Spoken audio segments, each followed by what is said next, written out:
Good morning, friends. You are most welcome to Think Eyes channel. Today we are going to discuss Ghatna Chakra Drishti, in which we are going to discuss 1 year's current affairs for UPSC and UPPSC prelims. Let us begin the topic. रक्षा विज्ञान, defence science, गगन का उड़ान परीक्षण। तो गगन की test flight के बारे में जानेंगे। 28 अप्रैल 2022 को भारतीय विमानपत्तन प्राधिकरण airport authority of India AAI द्वारा गगन प्रणाली का सफलतापूर्वक उड़ान परीक्षण किया गया।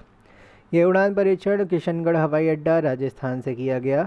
यह सफल परीक्षण भारतीय नागरिक उड्डयन के इतिहास में एयर नेविगेशन सर्विसेज के क्षेत्र में एक बड़ी उपलब्धि है। भारत ऐसी सफलता प्राप्त करने वाला एशिया प्रशांत का पहला देश बन गया है। भारतीय विमानपत्तन प्राधिकरण ने यह उपलब्धि GAGAN GPS aided GEO augmented navigation GAGAN आधारित localiser performance with vehicle guidance LPVG प्रक्रियाओं का उपयोग करके प्राप्त की। इंडिगो स्वदेशी नेविगेशन सिस्टम गगन का उपयोग करके विमान उतारने वाली देश की पहली एयरलाइन बन गई है। इंडिगो ने 27 अप्रैल 2022 को गगन का उपयोग करके ATR 72 नामक विमान को किशनगढ़ हवाई अड्डे पर लैंड कराया। गगन एक भारतीय उपग्रह आधारित संवर्धन प्रणाली SBAS satellite based augmentation system है। इसे airport authority of India AAI और इसरो ने संयुक्त रूप से विकसित किया है। यह भूमध्य रेखीय क्षेत्र इक्वेटोरियल रीजन में भारत एवं पड़ोसी देशों के लिए निर्मित अपनी तरह की एक प्रणाली है। उल्लेखनीय है कि वर्तमान में विश्व में केवल 4 उपग्रह आधारित संवर्धन प्रणालियां उपलब्ध हैं। ये प्रणाली है गगन भारत, वास WAAS अमेरिका, एग्नॉस यूरोप और मसास MSAS जापान। ऊर्जा प्रवाह की बात कर लेते हैं। 22 अप्रैल 2022 को भारतीय तटरक्षक पोत ऊर्जा प्रवाह को तटरक्षक बल में शामिल किया गया। यह पोत तटरक्षक जिला मुख्यालय 4 केरल और माहे पुदुचेरी की टेरिटरी है। माहे केरल और माहे के संचालन कमान के अधीन होगा।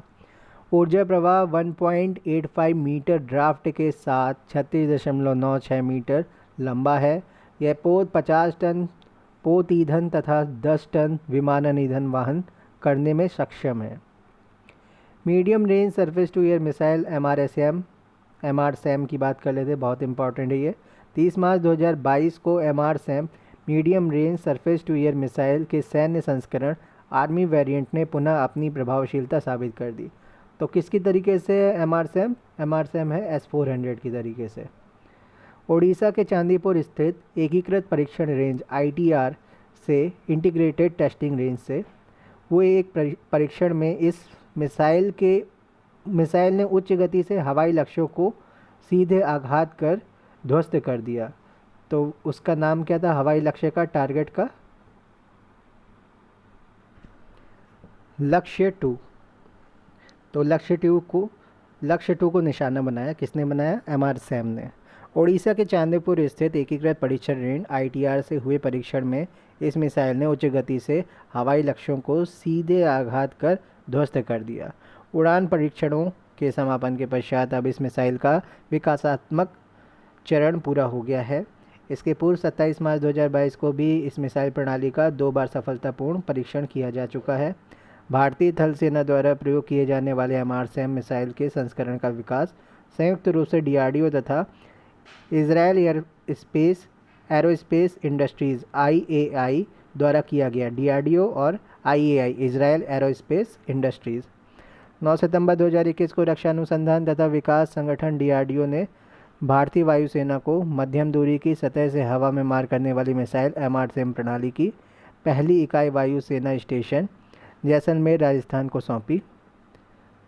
इस मिसाइल प्रणाली का विकास रक्षा अनुसंधान तथा विकास संगठन DRDO तथा इजराइल एरोस्पेस इंडस्ट्रीज़ IAI के संयुक्त प्रयास से किया गया है।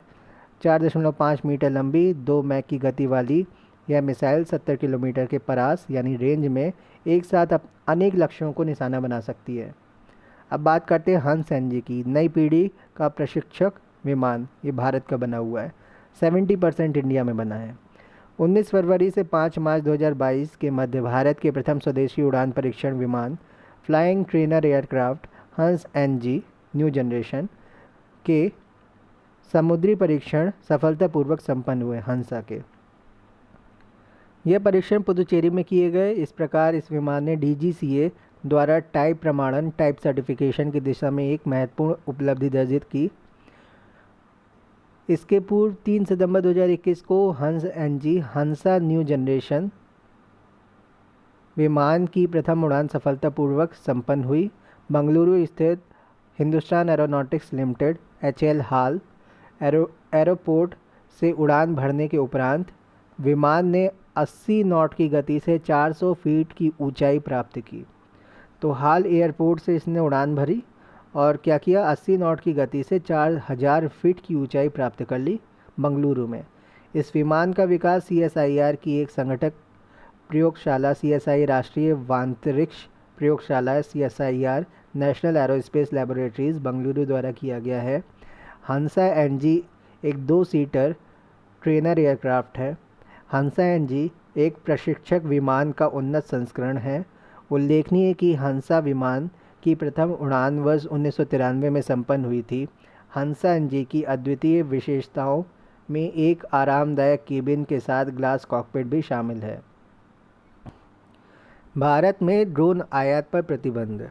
9 फरवरी 2022 को केंद्र सरकार ने भारत में ड्रोन आयात पर तत्कालीन प्रभाव से प्रतिबंध लगा दिया। अभी ड्रोन महोत्सव हुआ था प्रगति मैदान न्यू दिल्ली में।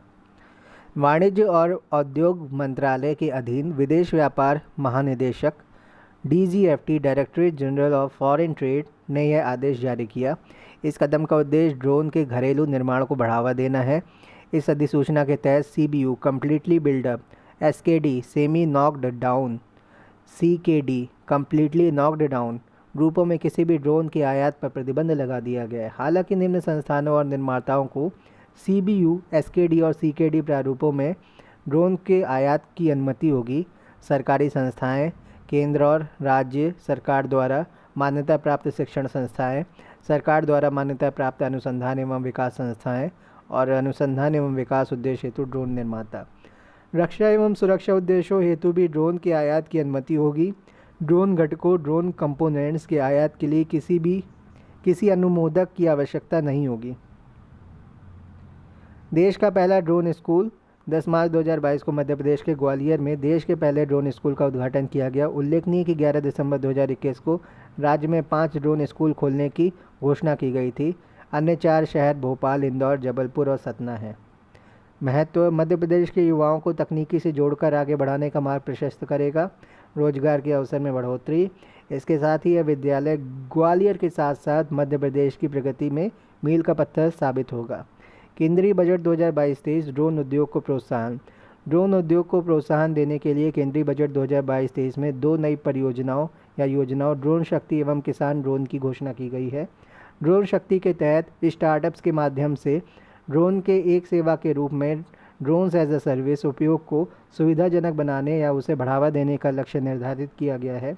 फसलों के मूल्यांकन, भू अभिलेखों के डिजिटलीकरण, कीटनाशकों एवं पोषक तत्वों के छिड़काव के लिए किसान ड्रोन के उपयोग को बढ़ावा दिया जाएगा। 150 किलोग्राम से अधिक वजन वाली विशाल मानव रहित विमान प्रणाली लार्ज अनमैन्ड एयरक्राफ्ट सिस्टम का उपयोग विभिन्न क्षेत्रों में किया जाएगा। रेलवे सुरक्षा हेतु ड्रोन आधारित निगरानी प्रणाली प्रयोग में लाई जाएगी। प्रलय की बात कर लेते हैं। भारत की नई मिसाइल प्रलय। 22 से 23 दिसंबर 2021 को DRDO ने एक नई मिसाइल प्रलय के उड़ान परीक्षण सफलतापूर्वक संपन्न किए। ये परीक्षण उड़ीसा तट स्थित APJ अब्दुल कलाम द्वीप से किए गए। यह प्रथम अवसर था जब भारत में लगातार 2 दिनों के अंतराल पर किसी बैलिस्टिक मिसाइल के 2 लगातार उड़ान परीक्षण सफलतापूर्वक संपन्न हुए। 22 दिसंबर 2021 को प्रलय मिसाइल का प्रथम उड़ान परीक्षण सफलतापूर्वक संपन्न हुआ। परीक्षण के दौरान मिसाइल ने अपने सभी उद्देश्यों को प्राप्त किया। 23 दिसंबर 2021 को प्रलय मिसाइल का द्वितीय उड़ान परीक्षण सफलतापूर्वक संपन्न हुआ। सद्य परीक्षण इस मिसाइल की सटीकता और मारकता या मारक क्षमता को सिद्ध करने के लिए अपेक्षाकृत अधिक वजनी विस्फोटक शीर्ष पेलोड के साथ एवं भिन्न रेंज के लिए किया गया। तो बेसिकली हमारे पास इससे अच्छी मिसाइलें भी थी, लेकिन उनकी पेलोड क्षमता इतनी नहीं थी जितनी प्रलय की है।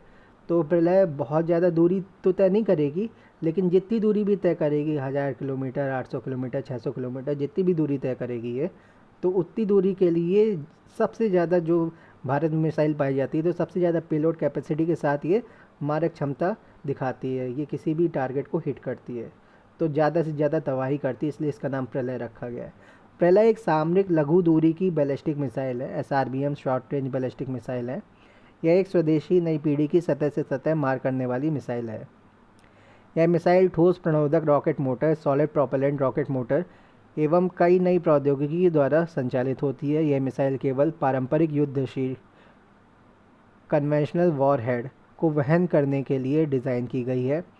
इस मिसाइल की मारक दूरी 150 से 500 किलोमीटर है। तो देख सकते हैं आप कि 150 से 500 किलोमीटर की दूरी है। बैलिस्टिक मिसाइल कहाँ 6000 10,000 किलोमीटर की दूरी तक मारक क्षमता रखती है, तो प्रलय की ज़्यादा दूरी नहीं है।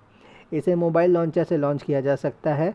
इस मिसाइल को पृथ्वी रक्षा वाहन PDV पृथ्वी डिफेंस व्हीकल नामक एक वायुमंडलीय एक्सो एटमॉस्फेरिक इंटरसेप्टर मिसाइल के व्युत्पन्न डेरिवेटिव की संज्ञा दी जा रही है।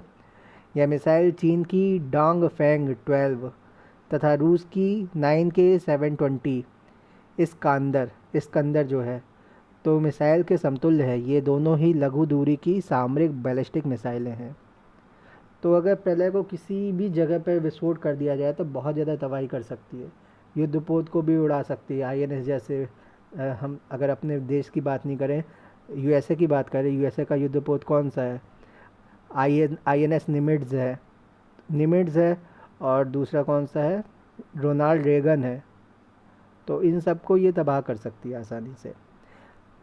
INS खुकरी सेवा मुक्त 23 दिसंबर 2021 को INS खुकरी को सेवानिवृत्त कर दिया गया या सेवा मुक्त कर दिया गया है। INS खुकरी पहला स्वदेश निर्मित मिसाइल वाहक कॉर्वेट था। तो एक कॉर्वेट था। इसका निर्माण Mazagon dock ship builders limited Mumbai द्वारा किया गया था। 23 अगस्त 1989 को भारतीय नौसेना में शामिल किया गया था। INS खुकरी को पश्चिमी और पूर्वी दोनों बेड़ों का हिस्सा होने का गौरव प्राप्त रहा। तो ईस्टर्न साइड और वेस्टर्न साइड दोनों जगह काम किया। सेवा काल के दौरान INS खुकरी ने 6,44,897 नॉटिकल माइल समुद्री मील से अधिक की दूरी तय की, जो पृथ्वी और चंद्रमा के बीच की दूरी का 3 गुना या 30 बार विश्व की परिक्रमा करने के बराबर है। यह कॉर्वेट भारतीय सेना के गोरखा ब्रिगेड से संबंधित था। अग्नि प्राइम का सफल परीक्षण 18 दिसंबर 2021 को रक्षा अनुसंधान एवं विकास संगठन DRDO द्वारा अग्नि-P मिसाइल का परीक्षण सफलतापूर्वक किया जा चुका है। यह परीक्षण उड़ीसा तट स्थित डॉक्टर APJ अब्दुल कलाम द्वीप से किया गया है। तो व्हीलर आइलैंड से किया गया यह इस मिसाइल का द्वितीय परीक्षण था। उल्लेखनीय कि 28 जून 2021 को इस मिसाइल का पहला परीक्षण किया गया था। अग्नि प्राइम अग्नि-P अग्नि श्रेणी की सतह से सतह पर मार करने वाली मिसाइलों का अत्याधुनिक संस्करण है। इसकी मारक क्षमता रेंज 1000 किलोमीटर से 2000 किलोमीटर तक है। यह नई पीढ़ी की परमाणु क्षमता युक्त मिसाइल है। यह मध्यम दूरी की बैलिस्टिक मिसाइल MRBM है, मीडियम रेंज बैलिस्टिक मिसाइल है। इस मिसाइल का वजन 23 से 25 टन है और यह 2 चरणों वाली कनस्त्रीकृत मिसाइल है जो ठोस प्रणोदक से युक्त है। तो बेसिकली कनेस्ट्राइज होने की वजह से इसको जल्दी ट्रैक नहीं कर सकते, एक स्थान से दूसरे स्थान तक आसानी से ले जाई जा सकती है। विश्लेषक अग्नि-P को चीन की DF-21D पोतरोधी बैलिस्टिक मिसाइल के समकक्ष देखते हैं। Stand of anti tank missile 11 दिसंबर 2021 को स्वदेश निर्मित stand of anti tank Sant missile का सफलतापूर्वक उड़ान परीक्षण किया गया है। तो सेंट मिसाइल का परीक्षण किया जा चुका है, एंटी टैंक मिसाइल। यह परीक्षण रक्षा अनुसंधान एवं विकास संगठन DRDO और भारतीय वायुसेना इंडियन एयरफोर्स IAF ने पोखरण रेंज राजस्थान में किया, जहां पर हमारा न्यूक्लियर टेस्ट हुआ था पोखरण में अटल बिहारी वाजपेयी जी के दौरान। इस मिसाइल को अनुसंधान केंद्र इमारत रिसर्च सेंटर इमारत RCI हैदराबाद द्वारा DRDO की प्रयोगशालाओं के समन्वय एवं उद्योगों की भागीदारी के साथ डिज़ाइन तथा विकसित किया गया है। हवा से सतह पर मार करने वाली हेलीकॉप्टर से दागी जाने वाली इस मिसाइल की मारक क्षमता 10 किलोमीटर है। तो एक हलीना भी है ये हेलीकॉप्टर से एंटी टैंक मिसाइल।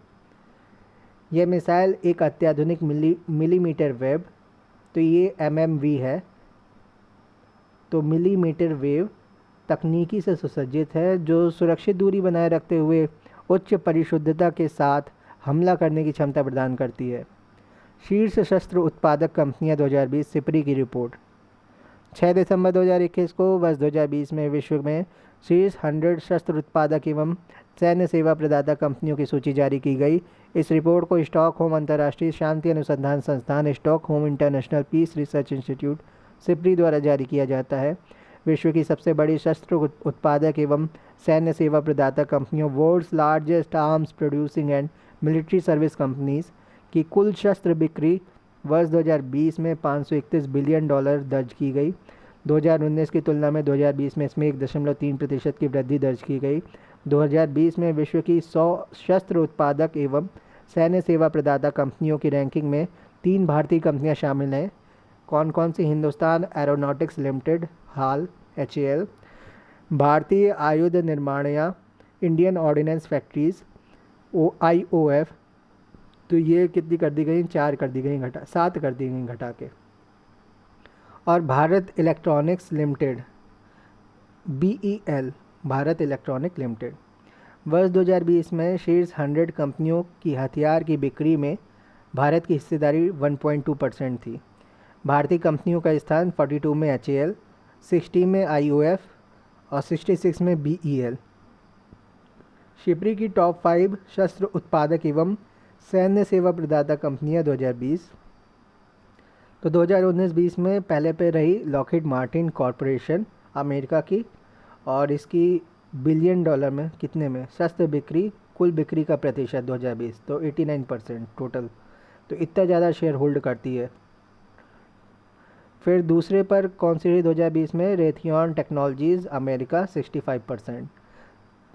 2019 में दूसरे पे थी और 2020 में तीसरे नंबर पे कौन सी रही? बोइंग की, अमेरिका की है बोइंग 55% के साथ। और चौथे पे कौन सी रही 2020 में? नॉर्थरोप ग्रुम्मान कॉर्प, ये 2019 में तीसरे पे थी, अमेरिका की ही है 83%। और पाँचवें पे कौन सी रही 2019-20 में? General dynamics Corp America 68%। तो सारी US की ही कंपनियां हैं। पिनाक ER का सफल परीक्षण। दिसंबर 2021 में Pinaka ER multi barrel rocket launcher प्रणाली पिनाका ER का सफल परीक्षण किया गया। इसके साथ ही एरिया डिनायल म्यूनिशंस ADM और न्यू इंडिजीनस फ्यूज़ नव स्वदेशी विस्फोटक का भी सफल परीक्षण किया गया। ये परीक्षण पोखरण रेंज राजस्थान से संपन्न हुए। पिनाक हेतु एरिया डिनायल म्यूनिशंस ADM को ARDE पुणे द्वारा डिज़ाइन किया गया है। पिनाक रॉकेटों के लिए फ्यूज़ों का विकास ARDE पुणे द्वारा किया गया है। पिनाक एक मुक्त उड़ान फ्री फ्लाइट वाली बहु रॉकेट लॉन्चर प्रणाली है। भगवान शिव के धनुष पिनाक के नाम पर इसका नामकरण किया गया है। DRDO द्वारा विकसित पिनाक मार्क 1 MK1 प्रणाली की मारक क्षमता 38 से 48 किलोमीटर है, जबकि पिनाक मार्क 2 MK2 रॉकेट प्रणाली की मारक क्षमता 60 किलोमीटर है।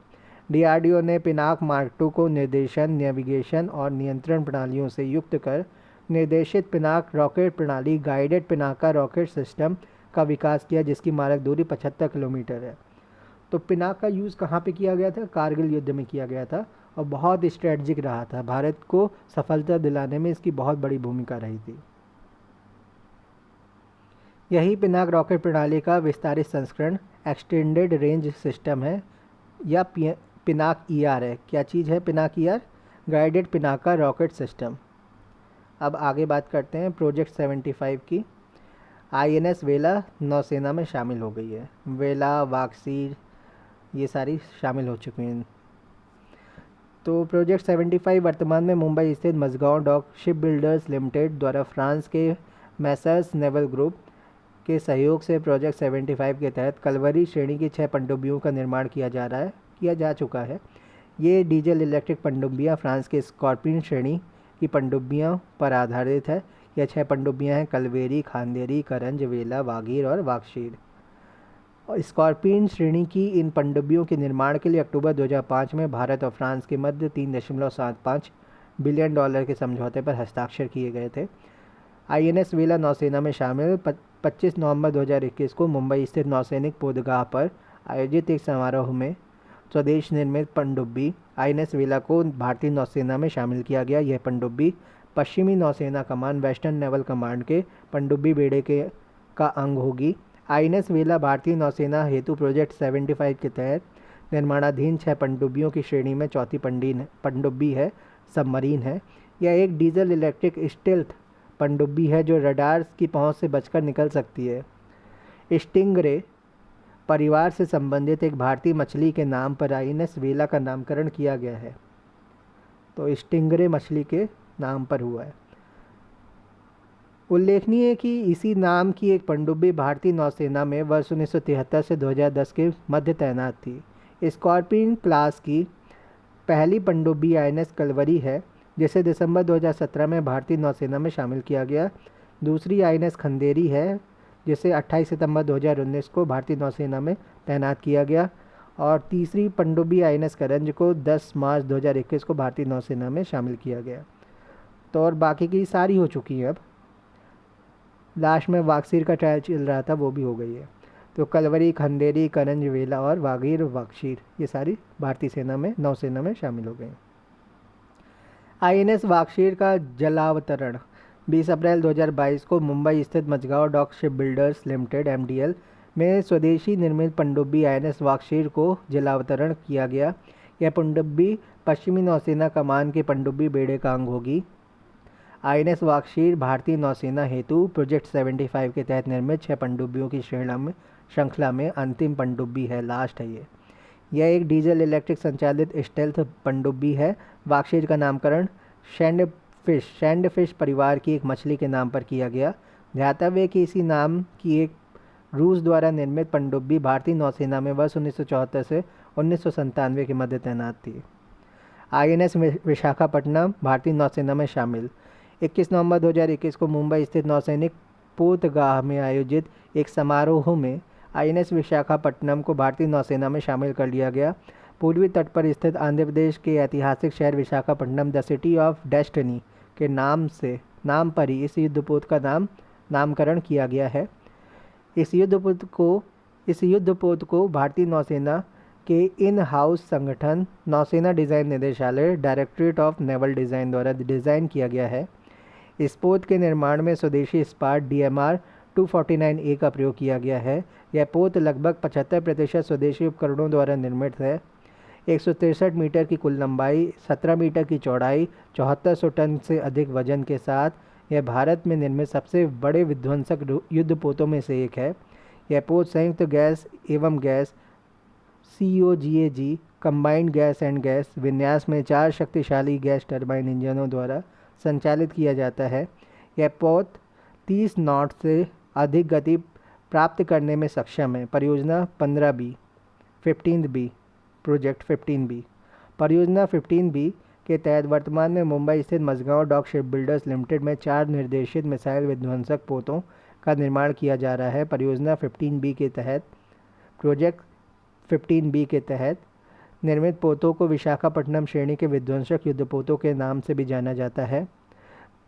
प्रोजेक्ट 15B के तहत निर्मित प्रथम निर्देशित मिसाइल विध्वंसक पोत INS विशाखापट्टनम का जलावतरण 20 अप्रैल 2015 को संपन्न हुआ था, जबकि श्रेणी के दूसरे पोत INS मोर्मुगांव का जलावतरण 17 सितंबर 2016 में किया गया। इसी श्रेणी के 2 अन्य युद्धपोत INS इम्फाल और INS सूरत है। INS सूरत को भी जलावतरण किया जा चुका है, इसको इंडक्ट किया जा चुका है INS सूरत को। इसी की तरह ये क्या था, डिस्ट्रॉयर था प्रोजेक्ट 15B। और प्रोजेक्ट 17B क्या है, फ्रिगेट है। तो वो कौन सा, INS उदयगिरी, उसको INS सूरत के साथ ही लॉन्च किया गया है राजनाथ सिंह द्वारा, हमारे रक्षा मंत्री राजनाथ सिंह जी द्वारा। रुस्तम 2 ड्रोन के बारे में बात कर लेते। 13 नवंबर 2021 को रक्षा अनुसंधान एवं विकास संगठन DRDO ने रुस्तम 2 ड्रोन के स्वायत्त रूप से उड़ान भरने एवं लैंड करने, autonomous take off and landing ATOL ATOL की क्षमता का सफल परीक्षण किया। यह परीक्षण बंगलुरु कर्नाटक में किया गया। रुस्तम 2 को Tapas BH-201 tactical airborne platform for aerial surveillance beyond horizon 201 Tapas BH-201 नाम से जाना जाता है। ध्यातव्य है कि अक्टूबर 2020 में डीआरडीओ ने लंबे समय तक उड़ान भरने में सक्षम इस स्वदेशी प्रोटोटाइप ड्रोन का सफल उड़ान परीक्षण चित्रदुर्ग कर्नाटक में किया था। रुस्तम 2 एक जुड़वां टर्बोप्रॉप संचालित ड्रोन है जिसे निगरानी, सर्विलेंस और टोही रिकॉनेसेंस मिशनों के लिए विकसित किया गया है।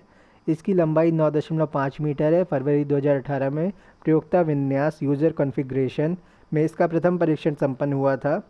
रुस्तम 2 अधिकतम 22,000 फीट की ऊंचाई तक एवं लगातार 20 घंटे से अधिक समय तक उड़ान भरने में सक्षम है। आईएनएस तुशील का जलावतरण 28 अक्टूबर 2021 को प्रोजेक्ट 1135.6 के तहत निर्मित 7वें युद्धपोत आईएनएस तुशील का जलावतरण यांतर शिपयार्ड कलिनिनग्राद रूस में संपन्न हुआ। कहाँ पर हुआ? यांतर शिपयार्ड कलिनिनग्राद रशिया में संपन्न हुआ। तो जलावतरण समारोह के दौरान इस युद्धपोत को औपचारिक रूप से तुशील नाम दिया गया था। ज्ञातव्य है कि तुशील एक संस्कृत शब्द है जिसका अर्थ है रक्षा कवच, प्रोटेक्टर शील्ड होता है। रूस द्वारा भारतीय नौसेना के लिए प्रोजेक्ट 1135.6 के तहत तलवार श्रेणी के स्टील्थ निर्देशित मिसाइल युद्धपोतों को डिज़ाइन एवं निर्मित किया गया है। नवंबर 1997 में भारत और रूस के मध्य हुए $1 बिलियन के करार के तहत तलवार श्रेणी के पहले 3 युद्धपोतों यथा आईएनएस तलवार, आईएनएस त्रिशूल और आईएनएस तबर की भारतीय नौसेना में तैनाती हो चुकी है। पुनः जुलाई 2006 में भारत सरकार तथा रूस के मध्य करार के तहत निर्मित तलवार श्रेणी के 3 और युद्धपोतों आईएनएस तेग, आईएनएस तरकश और आईएनएस त्रिखंड वर्तमान में भारतीय नौसेना में सक्रिय हैं। प्रोजेक्ट 1135.6 के तहत तीसरे बैच में 2 और युद्धपोतों का निर्माण वर्तमान में रूस के यांतर शिपयार्ड पर किया जा रहा है।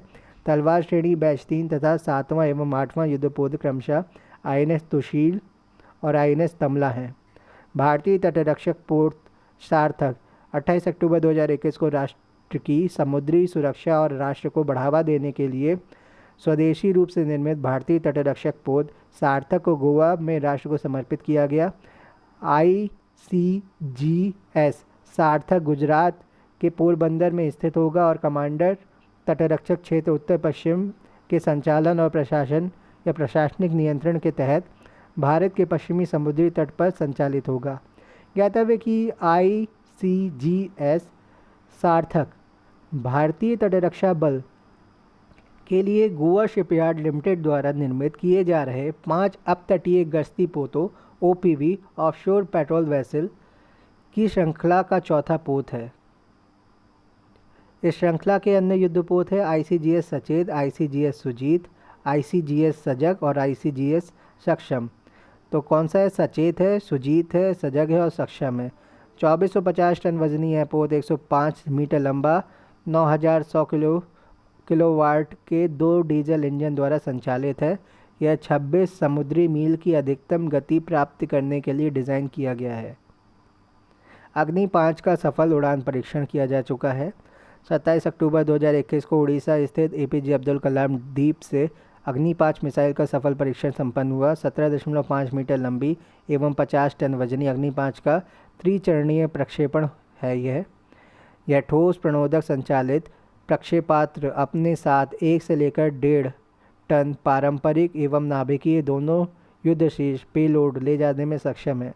अग्नि 5 एक अंतर महाद्वीप इंटरकॉन्टिनेंटल बैलिस्टिक मिसाइल है जिसकी आरंभिक मारक क्षमता 5000 किलोमीटर है, लेकिन इसे 8000 किलोमीटर से 10,000 किलोमीटर तक बढ़ाया जा सकता है। अग्नि 5 का पहला विकासात्मक परीक्षण 19 अप्रैल 2012 को जबकि दूसरा परीक्षण 15 सितंबर 2013 को संपन्न हुआ था। अग्नि 5 का तीसरा सफल उड़ान परीक्षण व्हीलर द्वीप से 31 जनवरी 2015 को संपन्न हुआ था। इस तृतीय परीक्षण की खास बात यह थी कि यह कनस्तर के सहारे किया गया अग्नि 5 का पहला परीक्षण था। 26 दिसंबर 2016 को इस मिसाइल का चौथा परीक्षण संपन्न हुआ था। वर्ष 2018 में 18 जनवरी, 3 जून और 10 दिसंबर को अग्नि 5 के 3 और परीक्षण संपन्न हुए। तो 2018 में 18 जनवरी, 3 जून और 10 दिसंबर को 3 और परीक्षण हुए। High speed expendable aerial target अभ्यास 22 अक्टूबर 2021 को रक्षा अनुसंधान और विकास संगठन डीआरडीओ द्वारा उड़ीसा में बंगाल की खाड़ी के निकट अवस्थित एकीकृत परीक्षण रेंज आईटीआर चांदीपुर से high speed expendable aerial target HEAT HEAT high speed expendable aerial target अभ्यास का सफलतापूर्वक उड़ान परीक्षण किया गया। अभ्यास का यह उड़ान परीक्षण विकासात्मक उड़ान परीक्षणों का हिस्सा है। यह स्वदेशी लक्ष्य विमान टारगेट एयरक्राफ्ट पूर्ण रूप से विकसित होने के पश्चात भारतीय सशस्त्र सेनाओं की उच्च गति के हवाई लक्ष्य संबंधी आवश्यकताओं को पूरा करेगा। अभ्यास को डीआरडीओ की प्रयोगशाला aeronautical development establishment ADI Bengaluru द्वारा डिज़ाइन और विकसित किया गया है। सबसोनिक गति से लंबी दूरी तक उड़ान भरने के लिए यह वाहन गैस टरबाइन इंजन द्वारा संचालित है। मुख्य युद्धक टैंक अर्जुन मार्क 1A 23 सितंबर 2021 को केंद्रीय रक्षा मंत्रालय ने भारतीय थल सेना हेतु 118 अर्जुन मार्क 1A टैंकों की आपूर्ति के लिए भारी वाहन कारखाने आवड़ी चेन्नई को आदेश जारी किया। उल्लेखनीय कि 14 फरवरी 2021 को प्रधानमंत्री नरेंद्र मोदी द्वारा चेन्नई के जवाहरलाल नेहरू इंडोर स्टेडियम में आयोजित एक समारोह में मुख्य युद्ध टैंक अर्जुन मार्क 1A को MBT मार्क 1A भारतीय सेना को सुपुर्द किया गया था। इस टैंक का निर्माण डीआरडीओ की चेन्नई स्थित प्रयोगशाला combat vehicle and development establishment CVRDE द्वारा किया गया है।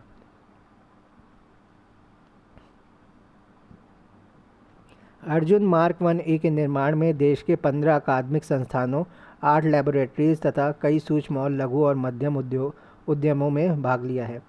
तो अर्जुन मार्क 1A के निर्माण में देश के 15 अकादमिक संस्थानों ने 8 लैबोरेटरीज ने तथा कई सूक्ष्म लघु और मध्यम उद्यमों ने भाग लिया MSME ने भाग लिया है। MBT Arjun mark 1A tank को इसके पूर्व संस्करण MBT अर्जुन मार्क 1 में 14 विशिष्ट सुधार करके तैयार किया गया। तो इसमें 14 सुधार किए गए तब मार्क 1A बना है। मार्क 1A संस्करण स्वदेशी रूप से विकसित fin stabilised armour piercing discard sabot FSAPDS प्रणाली से लैस है। FSAPDS प्रणाली गोला बारूद को तीव्र गतिज ऊर्जा के साथ फेंकने में सक्षम प्रौद्योगिकी है। क्या है? Fin stabilised armour piercing discard sabot. इस टैंक को खास रेगिस्तानी इलाकों के लिए तैयार किया गया है। इसका अत्यधिक वज़न इसे पहाड़ी क्षेत्रों में स्थापित करने में बाधक है। तो केवल वज़न की प्रॉब्लम है। INS ध्रुव की तैनाती 10 सितंबर 2021 को विशाखापट्टनम स्थित हिंदुस्तान शिपयार्ड लिमिटेड HSL में भारतीय नौसैनिक पोत ध्रुव को आधिकारिक रूप से सेवा में शामिल किया गया। INS ध्रुव भारत का पहला मिसाइल का पता लगाने वाला एवं समुद्री निगरानी पोत first missile tracking and ocean surveillance ship है। इस प्रकार भारत ऐसी नौसैन्य क्षमता से लैस चुनिंदा देशों जैसे अमेरिका, रशिया, चाइना, फ्रांस की श्रेणी में शामिल हो गया है। उल्लेखनीय कि इस पोत को VC-1184 कोड नाम से विकसित किया गया है। अब शेफ टेक्नोलॉजी देख लेते हैं। 19 अगस्त 2021 को रक्षा एवं विकास संगठन डीआरडीओ द्वारा भारतीय वायुसेना के लड़ाकू विमानों को दुश्मन के रडार से बचाने हेतु शेफ टेक्नोलॉजी का विकास किया गया। जोधपुर स्थित डीआरडीओ की प्रयोगशाला ने डीआरडीओ की पुणे स्थित उच्च ऊर्जा सामग्री अनुसंधान प्रयोगशाला HEMRL के सहयोग से उन्नत शेफ सामग्री और शेफ कार्ट्रिज 118/I को विकसित किया है। इस तकनीकी में विमानों की सुरक्षा हेतु counter measure dispensing system CMDS का उपयोग किया जाता है। यह इंफ्रारेड और रडार खतरों के खिलाफ निष्क्रिय जैमिंग प्रदान करता है। आकाश NG मिसाइल का सफल परीक्षण डीआरडीओ ने 21 जुलाई 2021 को तथा पुनः 23 जुलाई 2021 को उड़ीसा तट स्थित चांदीपुर के एकीकृत परीक्षण रेंज ITR से सतह से हवा सरफेस टू एयर में मार करने वाली नई पीढ़ी की आकाश मिसाइल आकाश NG का सफलतापूर्वक परीक्षण किया। तो हमारे पास आकाश का मिसाइल डिफेंस सिस्टम भी है और हमारे पास पृथ्वी का भी मिसाइल डिफेंस सिस्टम है। ध्यातव्य है कि 25 जनवरी 2021 को आकाश एनजी मिसाइल का प्रथम सफल परीक्षण किया गया था। आकाश एनजी नई पीढ़ी मिसाइल आकाश और आकाश आईएस श्रृंखला की मिसाइल है। यह मिसाइल दोहरे पल्स ड्यूअल पल्स ठोस ईंधन रॉकेट मोटर, एक कनस्तरकृत लॉन्चर कैनेस्टराइज लॉन्चर और एक ऐसा एक्टिव इलेक्ट्रॉनिकली स्कैन अरे रडार से युक्त है। तो आईसा रडार से भी युक्त है ये। यहाँ परंपरागत आकाश मिसाइल का वज़न लगभग 720 किलोग्राम है, वहीं नई पीढ़ी की आकाश मिसाइल का वज़न 350 किलोग्राम है। तो ये क्या हो गया, वज़न कम हो गया नई आकाश एनजी का। तो आकाश एनजी मिसाइल की एक प्रमुख विशेषता इसमें संलग्न अत्याधुनिक रॉकेट मोटर है। जहाँ परंपरागत आकाश मिसाइल पुरानी रैमजेट मोटर से लैस है, वहीं नई आकाश एनजी मिसाइल में द्विपल्स ठोस रॉकेट मोटर लगी हुई है। आकाश एनजी मिसाइल 80 किलोमीटर दूर तक स्थित शत्रु के लड़ाकू विमानों को चिन्हित कर लेती है। जब शत्रु का लड़ाकू विमान 50 किलोमीटर की दूरी पर होता है तो आकाश एनजी मिसाइल को लॉन्च कर दिया जाता है, जो मात्र 1 मिनट की अवधि में 30 किलोमीटर की दूरी तय कर लक्ष्य को ध्वस्त कर देती है। ज्ञातव्य है कि आकाश मिसाइल को वर्ष 2014 में भारतीय वायुसेना तथा वर्ष 2015 में भारतीय थल सेना में शामिल किया गया। आकाश प्राइम की भी बात कर लेते हैं। आकाश प्राइम मिसाइल का सफल परीक्षण 27 सितंबर 2021 को डीआरडीओ द्वारा आकाश मिसाइल के नए संस्करण आकाश प्राइम का उड़ीसा तट स्थित चांदीपुर के एकीकृत परीक्षण रेंज आईटीआर से सफलतापूर्वक परीक्षण संपन्न किया गया। इस मिसाइल ने परीक्षण के दौरान एक मानव रहित हवाई लक्ष्य को रोककर उसे नष्ट किया गया। तो अभ्यास हो सकता है वो, और वो क्या हो सकता है, टारगेट उसको कहते हैं लक्ष्य 2 और अभ्यास, इस पर हम टारगेट हिट कर सकते हैं। आकाश प्राइम को इसकी सटीकता में सुधार के लिए एक स्वदेशी सक्रिय रेडियो फ्रिक्वेंसी आरएफ सीकर से लैस किया गया है। इस मिसाइल ने परीक्षण के दौरान एक मानव रहित हवाई लक्ष्य को रोककर उसे नष्ट किया था। उच्च ऊंचाई पर कम तापमान वाले वातावरण में अधिक विश्वसनीय प्रदर्शन लाने के लिए अन्य सुधार भी किए गए हैं। MPATGM का सफल परीक्षण 21 जुलाई 2021 को रक्षा अनुसंधान और विकास संगठन डीआरडीओ ने मानव द्वारा वहनीय टैंक रोधी निर्देशित missile MPATGM man portable anti tank guided missile का सफलतम परीक्षण किया। मिसाइल को एक मानव द्वारा वहनीय लॉन्चर से प्रक्षेपित किया गया था। इस मिसाइल या इस परीक्षण के तहत मिसाइल ने लक्षित टैंक पर सीधा हमला डायरेक्ट अटैक किया और उसे पूर्ण परिशुद्धता के साथ ध्वस्त कर दिया।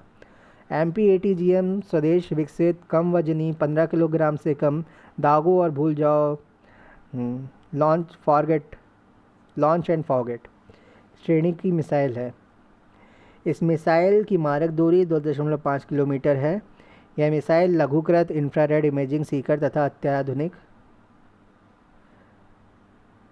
एवियोनिक्स से युक्त है, जो क्रमशः लक्ष्य की पहचान करने एवं मिसाइल को दिशा निर्देशित करने में महत्वपूर्ण भूमिका निभाते हैं। डीआरडीओ तथा VEM टेक्नोलॉजी प्राइवेट लिमिटेड ने मिलकर इसका निर्माण किया है। तृतीय श्रेणी की इस मिसाइल का प्रथम परीक्षण 15 सितंबर 2018 को किया गया था। 11 जनवरी 2022 को डीआरडीओ ने MPATGM मिसाइल के अंतिम आपूर्ति योग्य प्रारूप फर्स्ट डिलीवरेबल कॉन्फ़िगरेशन का सफल उड़ान परीक्षण किया। अब अग्नि प्राइम मिसाइल का सफल परीक्षण देख लेते हैं। 28 जून 2021 को डीआरडीओ द्वारा उड़ीसा के बालासोर स्थित डॉक्टर APJ अब्दुल कलाम स्थित व्हीलर आइलैंड से नई पीढ़ी के परमाणु क्षमता युक्त न्यूक्लियर कैपेबल मध्यम दूरी की बैलिस्टिक मिसाइल MRBM अग्नि प्राइम का सफल परीक्षण किया गया। अग्नि मिसाइल, यह मिसाइल उच्च स्तरीय सटीकता के साथ सभी मिशन उद्देश्यों को पूरा करते हुए अपने निर्धारित लक्ष्य को भेजने में सफल रही।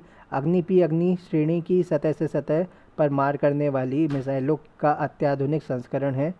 इसकी मारक क्षमता रेंज 1000 किलोमीटर है और 1000 किलोमीटर से 2000 किलोमीटर तक है। यह एक कनेस्ट्राइज्ड मिसाइल है जिसे रोड या रेल प्लेटफॉर्म से लॉन्च किया जा सकता है। इसमें 4000 किलोमीटर के परास रेंज वाली अग्नि 4 एवं 5000 किलोमीटर की रेंज वाली अग्नि 5 मिसाइल में प्रयुक्त प्रौद्योगिकी और टेक्नोलॉजी का प्रयोग किया गया है। इसमें कई उन्नत टेक्नोलॉजी जैसे composite rocket motor, ring laser, gyroscope आधारित इनर्शियल नेविगेशन प्रणाली तथा माइक्रो नेविगेशन प्रणालियों आदि का समावेश किया गया है। यह एक द्विचरणीय मिसाइल है जिसका वजन 23 से 25 टन है। विश्लेषक अग्नि प्राइम को चीन की DF-21D पोतरोधी बैलिस्टिक मिसाइल के समकक्ष देखते हैं।